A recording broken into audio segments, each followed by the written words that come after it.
Monsieur Dufault, we're studying the power and use of federal spending.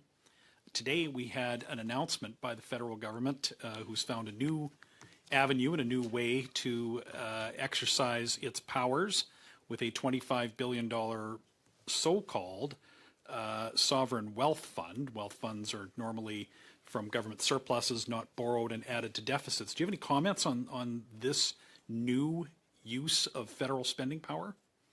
L'idée générale d'un fonds The souverain. general idea with a sovereign fund is to invest surpluses, whereas we have a federal government that's accumulating deficits over the last 18 years. So the first condition doesn't seem to be met here.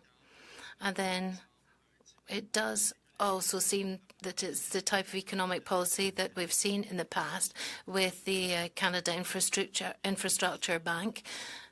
It was a bad policy, and it's still a bad economic policy today. But the Federal Infrastructure Bank, in your view, has been a failure of policy. Is that fair to say?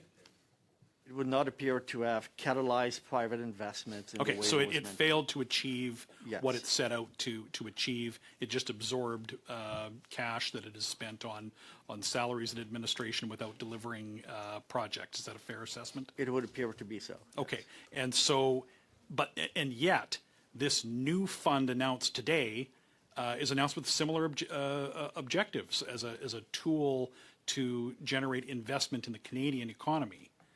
So this is doubling down on a failed approach. Would that be a fair assessment? Generally, a sovereign wealth fund would be investing outside of your own country. So a true sovereign wealth fund is where a country with a surplus sort of exports inflation and invests in other economies that as a hedge against their own economy. I mean, are these sort of the things that normally a sovereign wealth fund would entail? This, from the details that we have now, it is a very peculiar kind of sovereign wealth fund that looks more like industrial policy rebranded than what a sovereign wealth fund would typically do. Okay, but unsuccessful industrial policy, because we've been hearing this for 10 years. Yes. Okay, thank you.